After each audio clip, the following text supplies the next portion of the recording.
It has been a while since I sat down with UVS to talk about the cards, and luckily for me, my good friend, well, I hope we're friends, I'd like to think we are, Hitch has agreed to have a quick chat with me. He is on a bit of a time crunch, so I may not get to all the questions that I want to ask. I'll try and ask as many questions as I can that are important to the community, as well as getting a bit more insight into the creative process that these cards go under and some of the decisions they went through. So, how are you doing, my friend? Yeah, I've been good, thanks. It was good seeing you in person at Albuquerque. I'm glad you could come out to the summit. It was great to see everybody there. And I'm looking forward to going to the Atlanta regional. So if anyone's there, drop by and say hi. I might do a panel. Lots of announcements coming up soon. So, for any new players, anyone that's come in with TMNT, can you introduce yourself, talk about your position in the company, and a little bit of your history with art and design? Yeah, so I'm Chris or Hitch. I have been at UVS Games for just over 2.5 years. A lot of my career has been spent in entertainment, streaming, video games, and so this was just a nice next step for me to step into. I've always been one of the drawing kids in school, wanted to do comic books and be a colorist and all that kind of stuff, and then life happens, you go through different phases, but all of the fundamentals and things that I learned, I am able to use in this job when I'm working with artists. Kind of a glorified middleman. It's like, what does the product need? How do I relate that in a way that an artist will understand and take into consideration the things that licensors are looking for when we're working with our partners? So just kind of juggling all those balls into trying to get the best thing we can for each set. I started off my career in print doing like brochures and things, and then learned the craft of doing that. And then as we got into like the kind of 2010s and stuff, everything moved digital. So then my whole career was in digital, and it's fun to like go to a website or something and see what you did. But it's so much nicer to come back and be like, hey, I can physically hold the thing that I did and I can show people in a binder, like, look at all these things I did.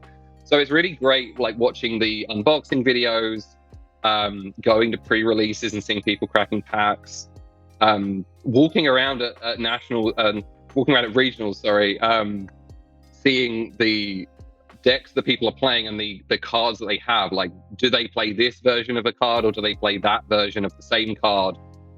What do people enjoy? And everybody likes something different, and so you can never really go wrong with the decisions you make. It's just some might cater more to a specific type of person than others.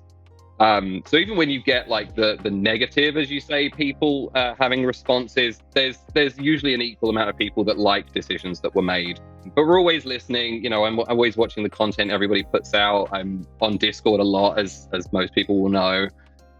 Just trying to keep my finger on the pulse of what people are enjoying, what they're not enjoying, what changes can we make. And I've said time and time again, change can be slow because we work so far in the future, but we are always iterating every set, and considerations are always being made. And, if we can move something up, we can. And if not, then you guys just got to wait. But the good stuff's always coming. No, that makes a lot of sense. Are there any cards or anything within the game that you'd love to get your hands on at like a second chance? Or how would you like to change?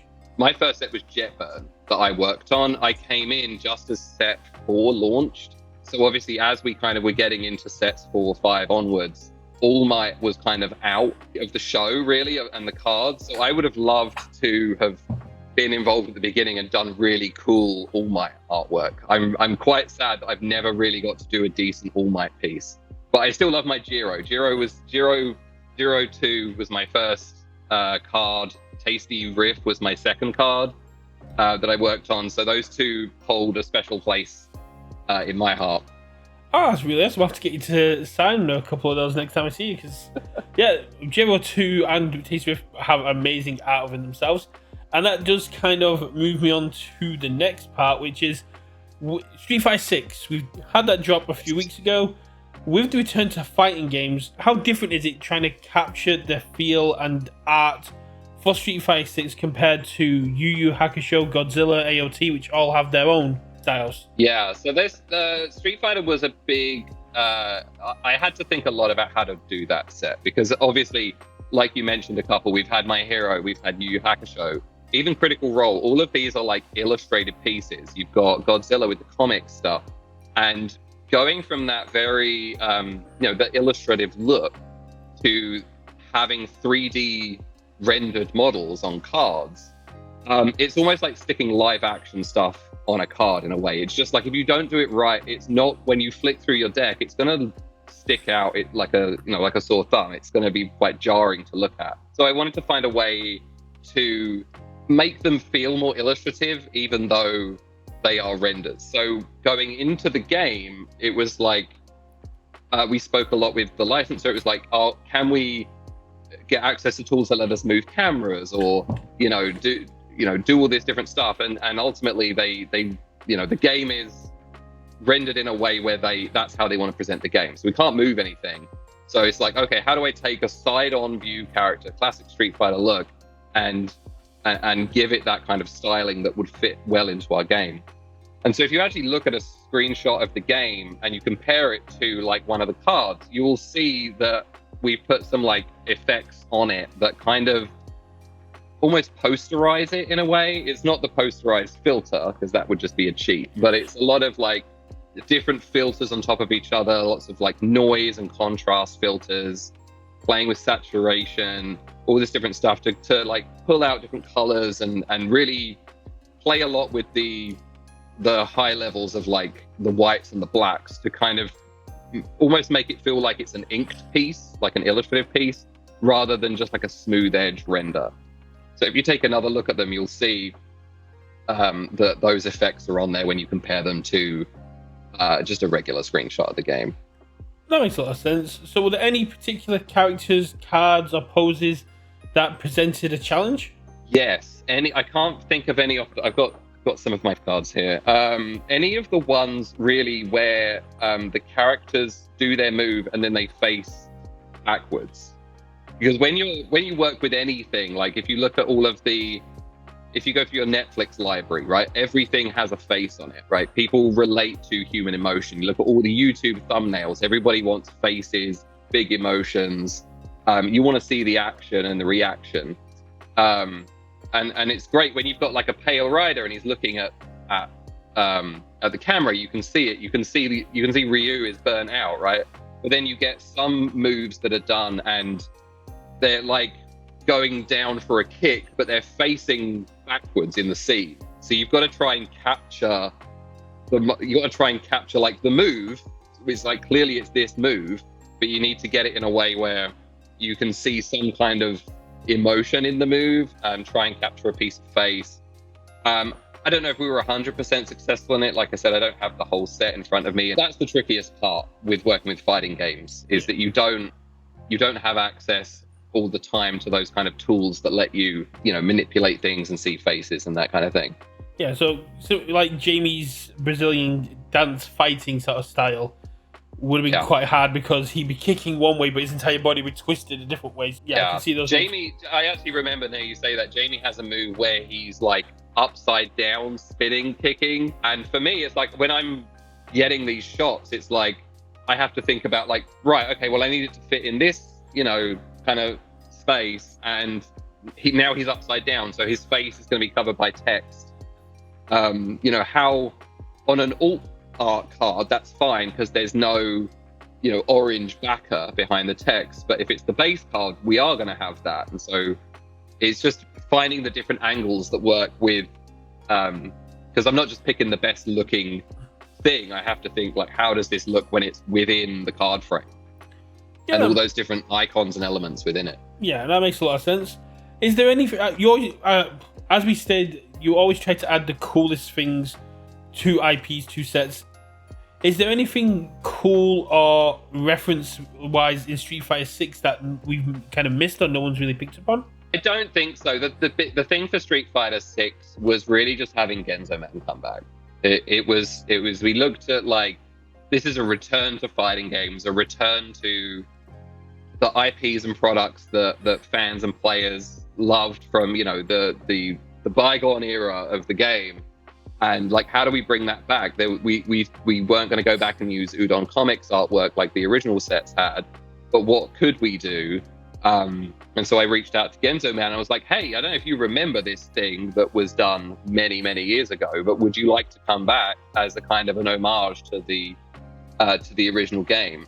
And if I remember rightly, we had a Ryu and Chun-Li starter deck. I don't know what it was called back then, but there was a box, I think I have it somewhere, of like a starter deck of Ryu and Chun-Li. So it was fun to kind of go back and work with him. Yeah, that's the one. It was like, how can we get his style back in the game and, like, you know, throw the Street Fighter 6 designs on top of it. That makes a lot of sense. So was Genzo Man always the plan? Was that like your first thoughts when you were doing it? And if Genzo Man had said no, did you have any kind of backup plans, or was it a case of we'll deal with that when we come to it? Yeah, I remember talking when we went down to LA and we were working with. We first went down to talk with Critical Role about doing the Hex booster. Their licensing manager, Shawnette, is a huge UFS player. She actually met her husband when he demoed UFS to her. Oh, and cool. when we were there and it was getting to know her, she was like, I really want Genzo Man back. And I was like, who's Genzo Man again? And she was like, oh, he did the Udon comic stuff, all this, that. And I was like, oh, right, okay. Like, that rings a bell, like, as I remember, like, the illustrator names on cards. So it was kind of like, for me, it was like, just immediately someone was like, we need alts for Street Fighter 6. And I was like, well, I know that people remember this Genzo Man guy. I'll reach out to him. And he was like, yeah, I'd love to come back. So there was never like a backup because I didn't need to think that far ahead. It was just like, hey, he's open for work. Let's reach out. And he was, you know, gracious enough to come back and help us out on it. Yeah, it was just fun to have him back and see his style. No, that's really cool, that going through Critical Role and talking to people that have experience with this game, that work around Critical Role, then we'd love to see this back, and then you had the opportunity to kind of do that within the same kind of time frame. What was fresh in your mind? It's very serendipitous. It's one time we've worked with a licensor who kind of, a new licensor who kind of knew some of the history of the game. And I'm great friends with Shawnette. She's just a wonderful person, and you know, it's always fun getting to see her at conventions and stuff, and playing cards with her. I mean, if you want to keep working with Critical Role, no one in the community is going to say no to that. I'm glad it's been such a hit. Like, it was really fun doing the Challenger series and doing the first, like, 100% original artwork set. Like, that was a big milestone for me in the game. But getting to go back and revisit it and do even more with them. And they're just such fantastic, like, not just partners, but people to work with. Like, they always have great ideas. I didn't get to, like, I met Liam and Matt when we went down there that time. I didn't interact with them while we were doing the project. It all kind of went through the licensing team, but they saw every piece and they gave, you know, their feedback on stuff, and, you know, they were nice enough to, like, give us their signatures so that we could stamp them on the chromes, and I think they all got a copy of their chromes at some point. Ah, that's good then. Yeah, and I mean, Matt shared his own polls with Instagram, and I mean, it's been great seeing the adverts on during the Bell's Hell stuff. There was even the most recent set was part of the Wild Hunt Wildlings. I mean, Critical Role is just an absolute amazing IP to have in itself. But we're not here to talk about that because, I mean, I've interviewed the artist for it. We will get onto one of the artists a little bit later on. But we'll get a Critical Role appreciation stream on the books as well. I could talk about them for hours. That was such a fun set to work I on. would happily listen to you talk about them for hours. It's absolutely amazing. Me gushing about everybody for hours, yeah. So I know from talking with the Critical Role artists that you have worked with, that you do give people a lot of leeway and a lot of freedom in their designs. Was that the same for Genzo Man? And how much freedom did he have in the design? Yes, and all of it. I literally just said I was like, I have a template, a card template with everything on it that I sent to them, and I'm like, this is like, this is the artwork area you need to fill. This part's going to probably have text on it, so just be mindful to kind of keep a lot of the action in the top half. these are the color settings you need to use. Like, these are just my basic like copy paste things I send to people, and then it's like, these are the characters I need, and then really the only direction I ever give people is like for what type of card it is. I'm like, this is just like a beauty shot. It's like a cool character shot, or it needs to be like a dynamic action shot. Or in the case of like fighting games, it would, if it was an alt for a specific move, it would be like, okay, I need Shin Hashigeki as in your style, but like it needs to look like Shin Hashigeki. Because I don't, when I first started, like I said, on Jetburn, I was writing page briefs. I was like giving screenshot examples. I want Tokiyami playing guitar, looking like Slash. And I had like screenshots of like Slash playing his guitar, Slash's guitar, like, and I was writing page briefs for like every single card in that set. And everything I got back, they would send me a couple of sketches. And half the time, the stuff they sent me was like, they send me what I asked for, and then they send their version of it. And I was like, I'm just wasting so much time that I don't need to be this prescriptive, because I have the language skill set to talk to artists in a way that they understand what I want. I don't actually literally need to show them what I want. Like, they get the gist of it. I can just like reference like, oh, this thing happened in this movie, make this thing look like that, and then they'll get it done. So I don't need to be as prescriptive unless it's like a specific move, and then I just, I'll give them that info. But largely it's, we're paying these people to do their interpretations of the characters and the moves. So was this just a one sketch done from Genzoman, or was it similar to what I've heard with other artists where with like Harness Undeath, Lachar gave you 4 different sketches and going, here's different poses based on what you told me, and you chose which one you thought was best for the card? Was it similar to Genzoman, and were there any other character designs that were very cool? Let me think back. I think Genzo Man maybe gave me 2 sketches for each one, or 2 or 3. I feel like it was 2, and then I was just like, just that one and that one, like which ones work well for the character, but then also like cohesively, if you look at them as a set, which of these kind of pair up nicely. Whereas you get someone like Lachar, who's just an absolute beast, and he's like, here's like I can give you the fun fact about the pre-release promo for TMNT. It was actually, that was his test that he did for us, because we were talking to Paramount about doing customs, and they're like, well, what did you have in mind? And I'd seen Lachar, and I was like, I want to work with this guy. So I was like, hey, we got this like TMNT thing. Could you like do me a Leonardo card so that we can show these guys what we think that we want to do for TMNT? And so he sent me 4 black and white sketches of Leonardo, and then I was like, this one, and then he sends me 6 different colored versions of all these different colored backgrounds. And the way he works is he like blocks shapes in, so he doesn't do details. He's just like very loose and painterly with it. And then I'm like, I guess this one, like, these are all great. I don't know how I'm supposed to pick between them, but we'll go with this one. And then he goes in and does all the detail work. Yeah. So that, like, the pre-release promo is actually the card that we pitched to Paramount to show them what we wanted to do with customs.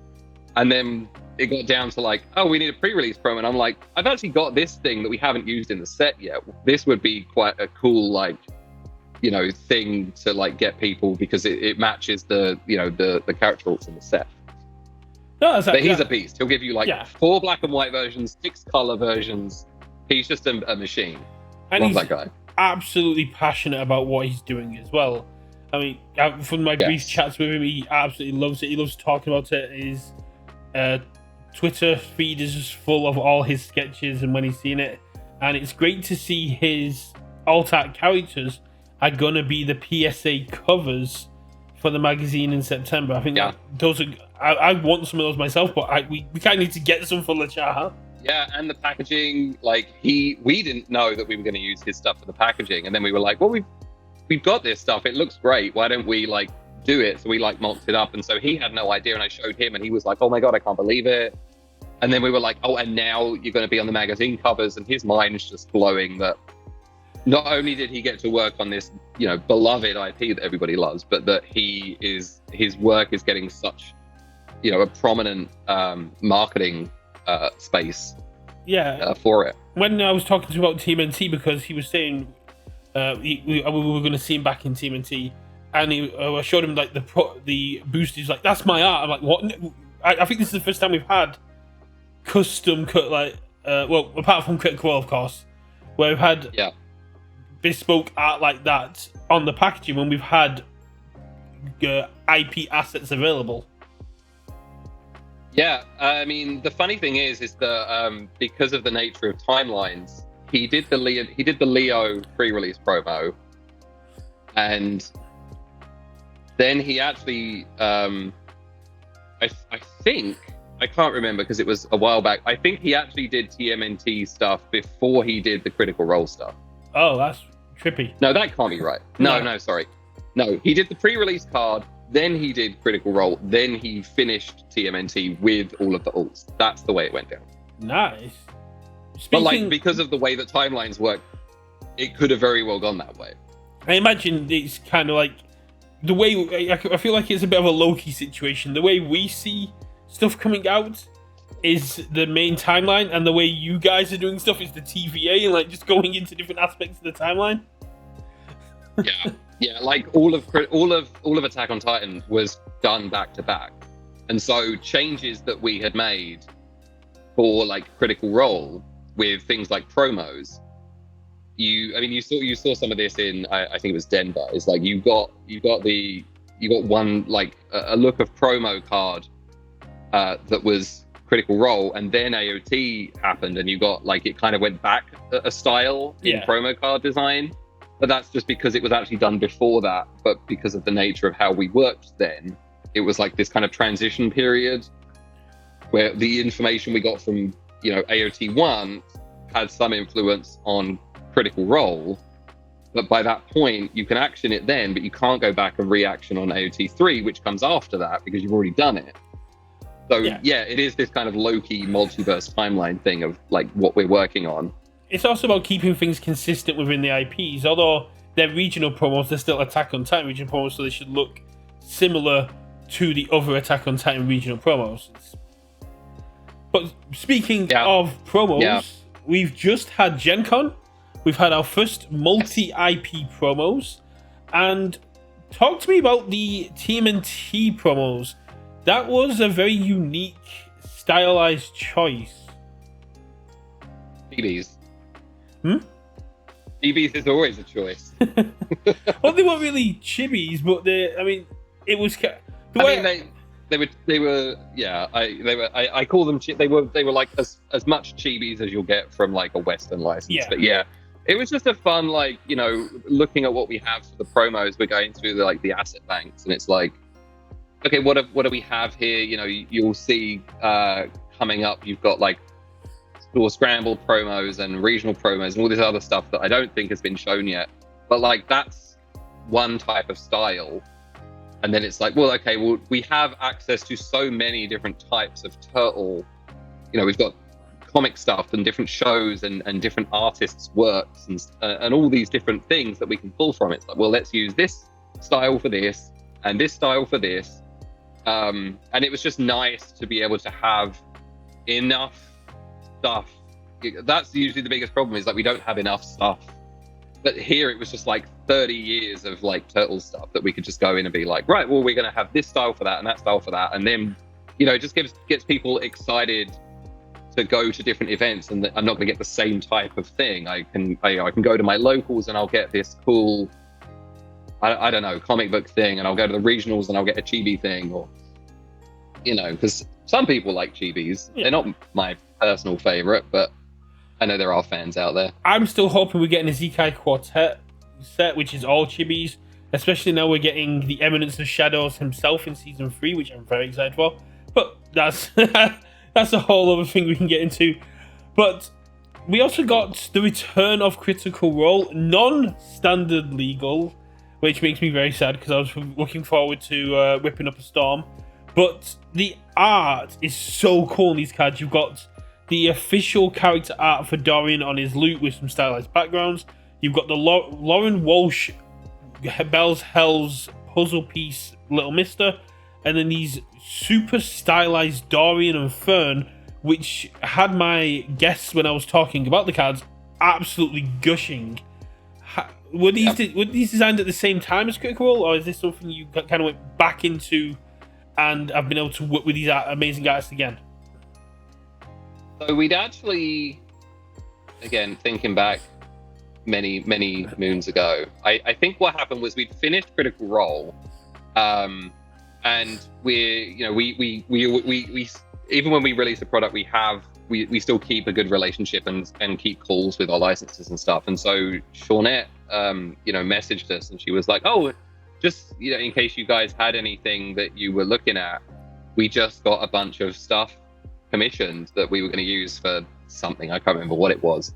And those the Fern and Dorian pieces were part of that.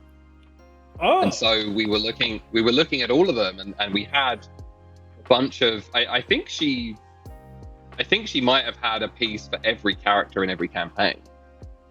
And then we were like, where could we use these? What could these be done for? And I think it went through several different product iterations of like what we could do with these or how people could redeem for them. All of this different stuff that's on the periphery of like what I handle. I like keep an eye on it, but only as far as it means that I have work to do. But yeah, it came across my desk that like, oh, we're gonna do a couple of promo cards, like some small kits, like an extra support card for each character. What have we got? So we obviously had the character pieces from there, and then we were able to pull out the loot and Little Mister from other artwork that they'd had that we didn't use in the set, because we obviously didn't do any Bell's Hell stuff in Hex. Yeah. Well, that was going to be my question. I know it's probably just going to get shot down, but I'm going to shoot my shot. With the Bell's Hell's set logo in the corner, rather than like 2025 or promo, and the Crown Keeper's character trait, which was very cool to see, are we going to see some Exandria Unlimited or Bell's Hells in the future? When you look at keywords, I think Tim works. He loves Critical Role. He was, I mentioned before, he was like one of the first 20 people watching Critical Role a decade ago. So he's just like all in on the fandom. And even if there's no definitive follow-up to a thing, he wants to make it narratively thematic. And so that's probably why that's on there. There's, I can't say one way or another, obviously, if there's more coming, but I can speak to the fact that even if there is nothing coming, at least they are thematically accurate. Yeah. Which is important when you're working with an IP like Critical Role, which is all about narrative storytelling. Yeah, you know yourself how thematically accurate and how lore accurate everything has to be with cards and related media around Critical Role, to the point where they will just go, where it all has to be on point, not only to the themes of the story, but to the characters at any point in time within that story. With something like that, I think you want to be able to future-proof something. So if there is a set that comes out and these Crown Keeper keywords are a part of it, you want to be able to link those back, because you can't just go and put something like, you can't have Brawler on Fern, right? Just the things don't match up. Just because we have an existing keyword doesn't mean we're just going to slap it on so it can use a bunch of stuff. In the same way that you have solo leveling and you have XP cards, there's no other XP cards yet. But if you look in the future, if there's other isekai type things that come in, it lets you lean back on that and go, oh well, we have this XP mechanic, and isekais are all about leveling up. We can tap into that thing that we've already done.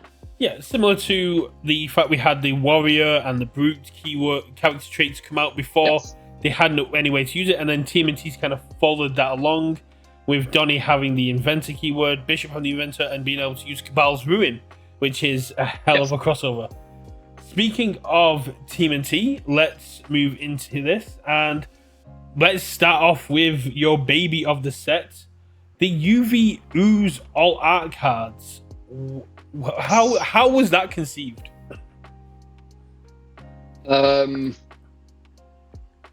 We were looking at like, because we always try and do something, see what cool levers we can pull on a new set. And so like we've obviously had lenticulars with Star Trek, and we've done reticulated varnish with Godzilla and Chem Emboss with Critical Role. So, well, what could we do for TMNT? Like, it's such a big thing, it would be a shame not to explore all of the tools that we have. And we looked at like do we have like a scented card? Like, pizza's a big thing. Why don't we have a cheese scented card? Immediately, production's like, absolutely not. You do not want to put cheese cards, even if it's rub and sniff. These things are going in packaging, they're moving around. Someone's going to open a pallet of stuff and it's just going to stink of cheese. And you don't just ship TMNT on its own, you ship it with other things. So if you ship Street Fighter with TMNT, your Street Fighter cards are going to smell like cheese. So we were like, we're not going to do that. Okay, it was a fun idea, but we're not going to do it. And then we're looking at like, can you do glow in the dark? Can you do neons? Can you do some kind of like glowing ooze effect? Because that's the first thing that you see from like, my Turtles was the '87 cartoon, as I'm sure a lot of people are. And the first shot in the intro sequence is the canister's broken, the ooze is going down in the sewer, Turtles are climbing around in it. It's the first shot you ever see in a Ninja Turtles cartoon. So it's just really fun to be able to like, can we do that? What's available to us? And glow in the dark, I don't think was, because I think it's a specific type of material, not necessarily an ink.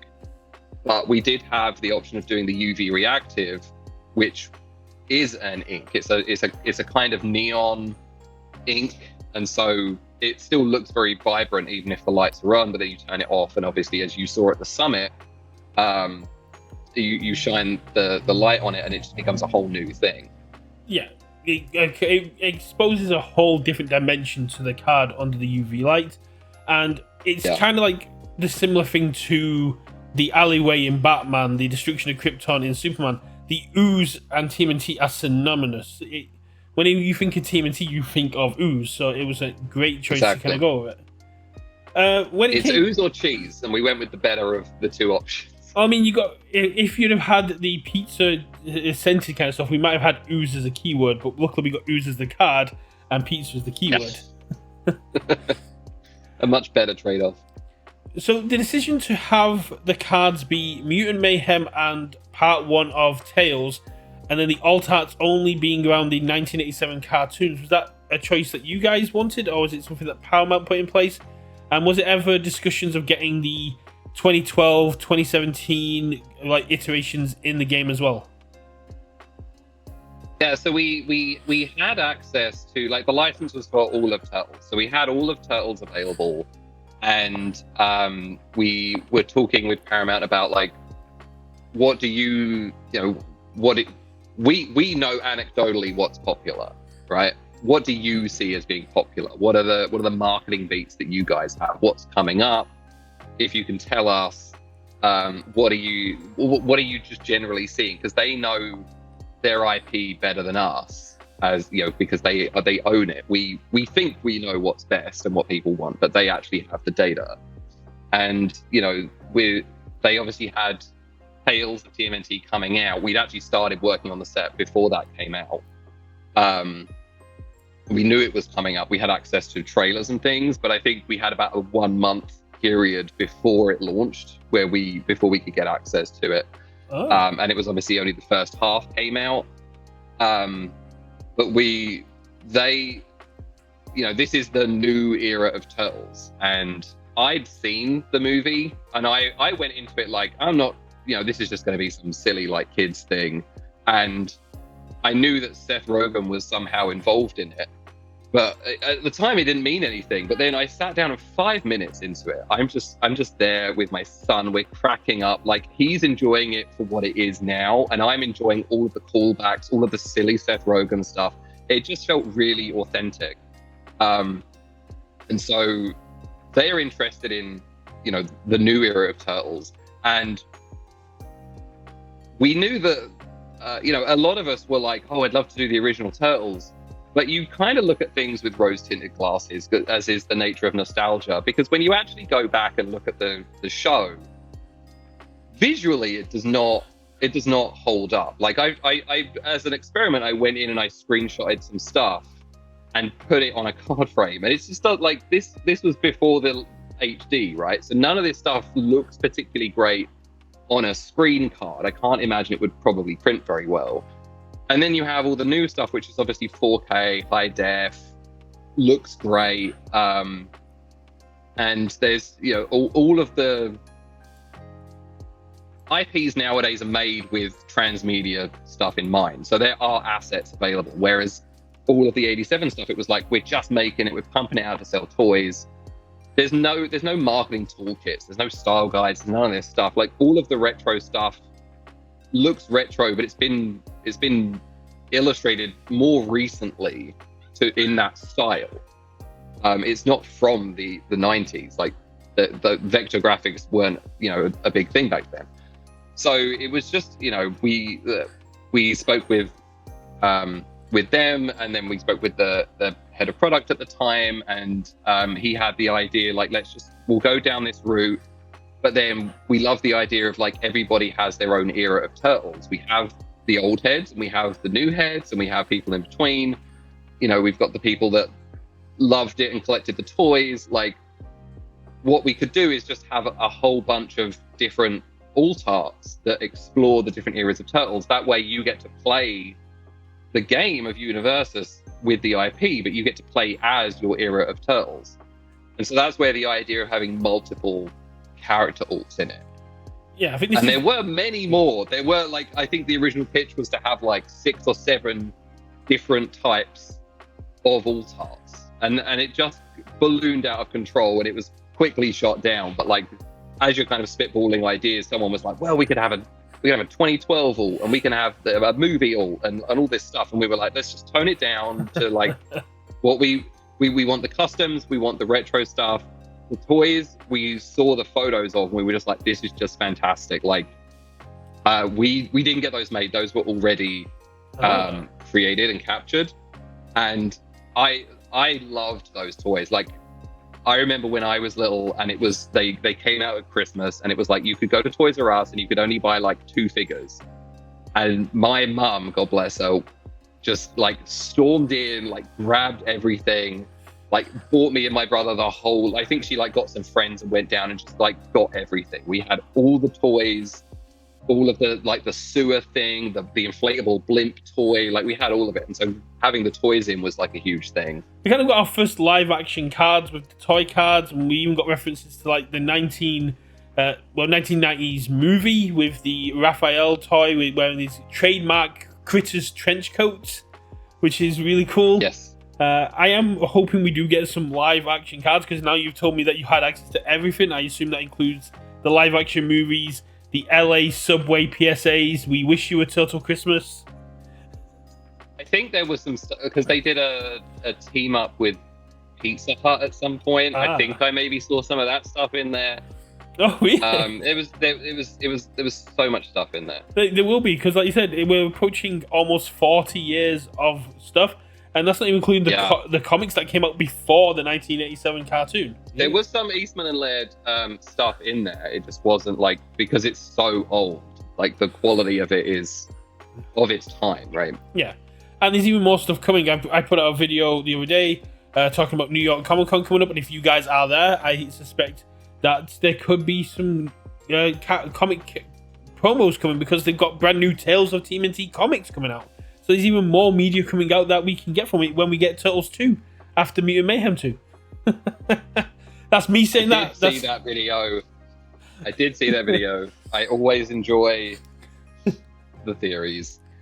But since we're a bit of time control, skip through a few of my ones I've got in here and go with how are you keeping Chromes interesting and exciting for every set? Because every set has its own feel, but I would love to get into your head of approaching Chromes for an IP and how to get the excitement behind them. Yeah, so we always have conversations about Chromes. It's we know that they're like the big collector piece, but it's always striking a balance between like, they are collectible, but it's also like they're quite elusive as well, pardon the pun. So we want people to be able to have access to cool stuff that is not just limited to Chromes. So that's why you'll see like there's really cool stuff on alt arts, or ultra rare alts or secret rare alts, because we want people to be able to like at least pull something in a box that makes it feel good. They have a good time opening it.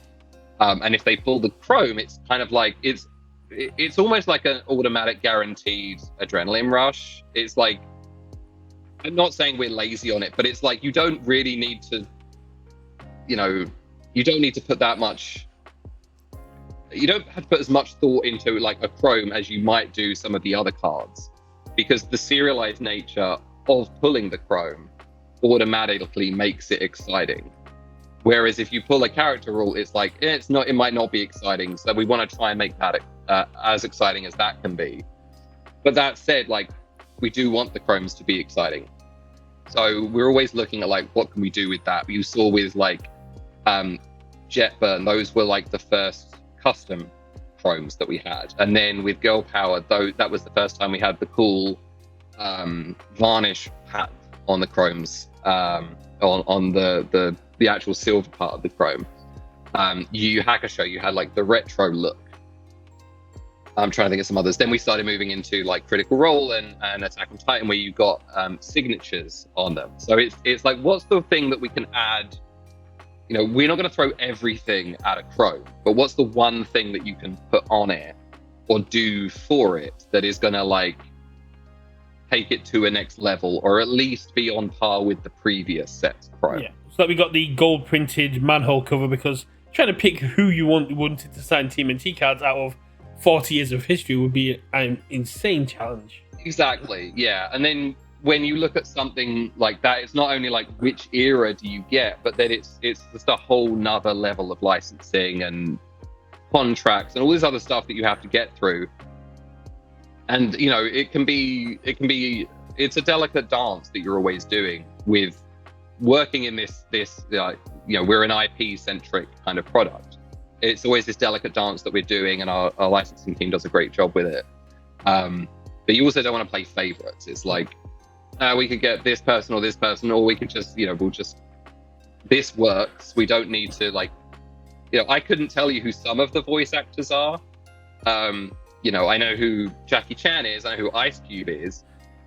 Honestly, probably couldn't tell you who any of the TMNT boys were. I think they were all relatively young. I know their faces, I just don't know their names. I'm just too old to know that. I know Ray Fillet was Post Malone. Yeah. See, I mean, there's big names. Oh yeah. And then it's like, oh, well, Donatello's my favorite, but like, I don't know who this person is, but I know who Post Malone is. Well, there were lots of cool people in the movie, but one of the very cool things in the set was the increased accessibility. The way that you had these new visual cues for that highlighting enhances the response to this white background with text, and the new rarity indicators with the pipe, the cracked walls, the brick exposure. What was the conversation around that, and how else have you kind of looked at improving accessibility for the players? Yeah, so a lot of the work on that was done by Aaron, who is our technical director. He handles all the card layout and the technical craft of like assembling a card, right? A lot of that kind of falls on his shoulders. But when we're looking at accessibility, it's you go back to my hero cards, and everything has an outline. Everything's got a drop shadow, and it doesn't necessarily. You would think that it increases accessibility having an outline on something, but it actually doesn't. If you look at something from a distance, the lines on the outside start to interfere with each other. So you'll see, like, more recently, we've started stripping. We've started stripping the outlines off of text. You'll see that we've made text bigger, especially I think starting with Street Fighter. Like, there's no outlines on text. We've got the colored boxes for words instead of having actual yellow words. It's a yellow box around enhance. So it kind of started with Street Fighter and then pushed it further with TMNT, testing out these white text backers, and then increasing. Because you look at Black Abyss, right? You've got an outline that's orange, and it tells you this is an attack, right? Amongst other things. But, like, what if we have an actual big orange splash to replace the orange backer? When everybody saw it in the community, everybody was like, "Oh, I'm not going to be able to tell the difference," blah blah blah. And it's like, you're looking at a screen, you're looking at a single card. I had this the first thing I said to Aaron was like, what is this? Like, I'm concerned about this. Everybody here had the same reaction that everybody outside did. But then the more you look at them and play with them and hold them in bulk and flick through them, the more obvious it is. Like, it's the subtle cues that actually just tip you off as to what something is. So I am going to be watching over the next few weeks. Like, I know people have done pre-release, but it's not the quantity of conversation is not there yet to do an accurate assessment of stuff. But we're definitely going to be keeping an eye on, like, how they're received. In the little I have read, there hasn't been any negative feedback on it. No one's ever even really mentioned it. They've been talking about the cards, the way it plays, the PvE. No one's really mentioned the change was a detriment. But that is something we're going to keep an eye on, because it is important. Because if we're going to go, you go back to Guilty Gear that's coming up, that goes back to the old system. Yeah. But we want to see how this works, so that going forward we can see, like, do we want to reintroduce this? Is it something that works? Because accessibility is important. I've mentioned previously to people I mentioned at the summit, like, when we changed the icons, the icons were too small in the first set, so we increased the size of them. People were talking about font sizes and legibility of that stuff, so we've improved that, and it's just iterating small, a little bit every time. TMNT's like the extreme change where we just have black text on white, and then how do we convey the card stuff after that? As for the rarity stuff, it's just like, you look at any common, uncommon, rare card in any set, it has subtle differences in it. And really it's just a continuation of that. It's a stylistic choice for the set. It's bringing in the sewer stuff, the ooze, the playful kind of, it heightens the visual identity of the set with this kind of graffiti and grime, and the hip hop in the trailers, and just sticking with the world of TMNT. Yeah, it makes a lot of sense. And one of the good things I do love about Universus is you are listening to the community. There's always changes and discussions happening when the community brings something up. And although some changes, like regional changes and pricing changes, can happen quickly, when it comes to creative and design decisions, you guys are so far ahead. We cannot expect immediate changes. It has to be a process. The wheels will turn slowly, and TMNT's your big swing at going, here's a change to make the game easier to read, similar to what we got with Jetburn, and then going, okay, let us know what you think of this. Let us know if it's been helpful, because if it is, we know to continue it and to adapt it and to make it more Universus friendly kind of aspect. Yeah, I mean, you look at other card games, and they don't necessarily always differentiate things by card color in such a bold way that we do, but people still are able to interact with that game in a way that is not to the detriment of the gameplay. Yeah. So, like I said, this is the most extreme we've pushed it. We're going to come back, we're going to listen, and then decide like, is this a thing that we're going to carry on with?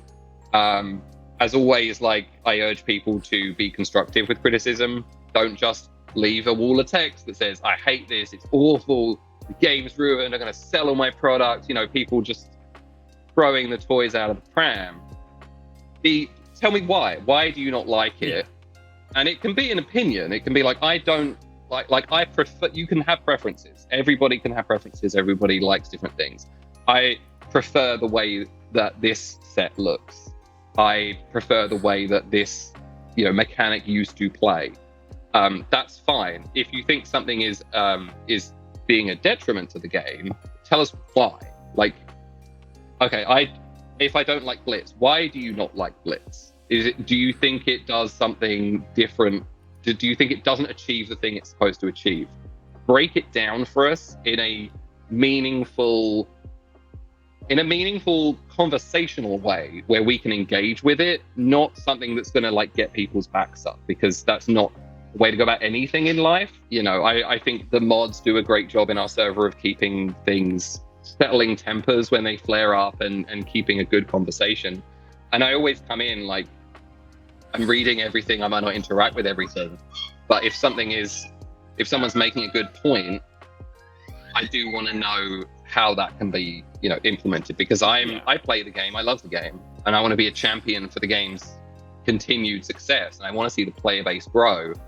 And if you think there's a way that we can adapt to change or revert something that will bring more people to the game or bring lapsed players back to the game, that's always useful information. It's not, you know, my local player base is not huge. I don't have access to some of the bigger areas.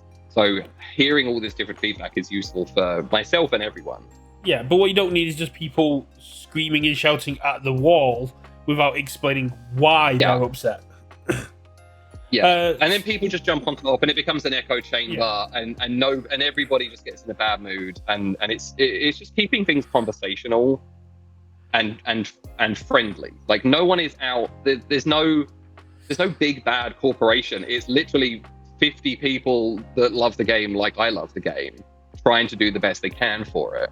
And we are the people that can make the decisions. So keep things conversational and non-combative, and change can happen. Change has happened. You know, we have listened, we have made changes. We want to make the game that you guys want to play, and we want the game to grow. So all of those suggestions are taken in, considered, and you know, actioned on when appropriate. Yeah, I know we're over your time limit, so I'll quickly jump to the end. Sorry to Lachar, I did have a bunch of questions about you, but look, I can give you 15 more minutes. But look, I mean, you're probably going to spend the 15 minutes on my next question. But I have got an interview with Lachar upcoming. He was just a bit worried about saying stuff before everything had been seen. Talking about big swings that you've taken, the company's taking creatively, the New Year baby. Is that something we can expect more of creatively, and how do you feel about it? It was a thing. I haven't seen any conversation. Do you mean like that style or reprint of cards? Not the actual baby, no. I don't. But like that kind of style, that kind of 1920s flapper, maybe not with a baby on it. So that was. I don't know the lore behind this. Apparently, it's an American thing that, in my conversations with my co-workers, about half of them know. Apparently there's this New Year's baby that like, or an old man that turns into a baby, or like something, and it's from the Gatsby era. I don't know, but that I don't know anything about it other than that someone told me this is a thing in America. It was a weird choice, especially for a promo that came out in April. Yeah, I think it was because I think the card went on the store a little later than it was supposed to. It was supposed to be a New Year's card that was like in January, and I think it didn't come out till maybe February. But it was a New Year's baby for a New Year's card for the promo store. And then, like, you know, people like to have 1920s flapper girl style parties. So that's where like the Art Deco stuff came in from. Yeah, it's just one of those things that we try. And it was like, you know, print on demand, pre-order it. You know, it was just trying a bunch of stuff out, you know, Oh, so is that kind of similar to what's happening now with the Fatal Fury stuff? Because it's a pre-order, it's kind of like a print to demand what people order. That's all that will exist, kind of thing. It was like that's why it took so long for everybody to get it. It was like, let's see who wants them. Let's get them printed. See if explore different avenues of production. So at the summit, those things all aligned at that point. Makes sense. At the summit, you did tell me that you always do like to have the coolest thing, and you've got this kind of list of cool things you've wanted to try or cool things that you think would be good on cards. Is there any chance you can tell us some of the things you want to iterate into cards that are not technically or feasibly possible at the minute? I don't know if anything's impossible to do. Maybe at scale things might be impossible to do, but that's the conversation I would have with our wonderful production people. Stuff that is still on my list is hologram or holographic cards, the ones where you look on and they have like some depth to them. It looks like you're looking into a portal almost. Ooh. I quite like the idea of those cards that like are heat sensitive, like those t-shirts from the 90s. Do that. Someone had a fun idea internally of like double printing a graphic on a card. So like one with a graphic with green ink and a graphic with red ink. And then depending on what, like the see-through lens paper, the plastic, like a plastic red sheet on it would only reveal one side of the image. And then if you put the green one on it, would reveal the green side of the image or the red side, which is the way it was. But like, I thought it would be quite cool to experiment with like, what if you had two cards on one card, but depending on what sheet you put in front of it, revealed the card. It's kind of like a shift card, but it's like on one side, and you have to put a color overlay on it. Similar to those old images you used to get, like the 3D glasses kind of things. Like when you close exactly that. Yeah, it's a fancy old retro 3D glasses effect. That would be really cool. Like the art, it was one of those things that it would be specifically for you. The art you saw would be dependent on the things you put over it. And you could look at even getting things like tinted sleeves that would allow you to just show the image. I think that's the biggest problem. Is like the biggest problem with that one is it's not just making the card. It's like, how do you get these lenses in front of people? Like you have to mass produce sleeves, or you have to like put these inserts in that are sleeve size that can go over, or double-sided sleeves that's red on one side, green on the other. It'd be one of those things. I think that would be a really fun thing. It's like this hidden thing on the card that you can't see. Yeah. And then you flip it and you can see it. Like I love the idea of it. Practicality probably doesn't work with the game. I mean, the same as the UV reaction ones. How many people are bringing a UV light or playing in a nightclub or a laser tag sort of area where they're going to actually use the UV in a game, but collection-wise or just even showing off to people-wise, going, yeah, I've got this cool card, and if I put a translucent green sleeve over it, I get this image. But if I put a red one over it, I get this image. And it's really cool because it means that I get to show off different aspects of this IP, and it'd be good for, say, if we got an IP where characters had split personalities, or we got more Zekais where they have this system. Like if we got Slime, and we could have one that would show sort of like just Rimuru. And then we had one that had Raphael sort of like hidden in the art because you were able to see it. Yeah, exactly. Right, I'll leave it to my last question. I'm sure we can get you back on in the future to answer more questions. And with Guilty Gear now starting to drop information, we got the Pearl Essence cards as well. Won't push you on that now. But have you got anything you'd like to say to the community? Keep things constructive in Discord. It's easier to action on things and have conversation with people if things are kept conversational. And yeah, keep an eye on our channels. There's going to be some fun info dropping, depending on how quick we can get things approved. Is that Shakespeare news? That would be linked to your long Shakespeare thing. So if you want to hypothesize, you've got probably 4 to 6 weeks, probably. Well, here I go digging up dead theories again. For the people that don't know, this is not a Shakespeare set. I left a trail of breadcrumbs of 7 degrees of separation. Yeah.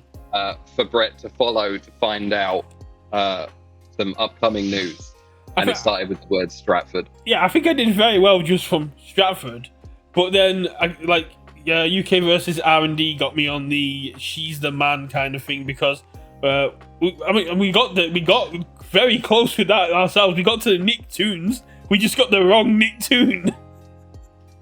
I never said it was Nicktoons. No, but we got TMNT and like oh right. Yeah, so we were going through you made those links. Yeah, no, it's not. I wouldn't assume it's linked to any previous product release. That's fine. Shakespeare is so influential, as you found out from my first video. It's very hard to track down where this is going to go, but it's going to give me some fun for 6 weeks. Big thanks for being here, Hitch.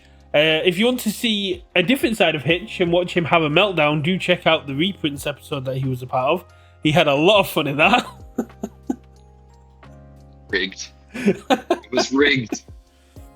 I'll let you get off to your next meeting. I know you're very busy at this time of year. And yeah, just thanks for being here. And we'll definitely get you on the books to talk about Guilty Gear and just all of the aspects of this game as and when we can. Yeah, thanks for having me. It's always a pleasure to come on. No, perfect.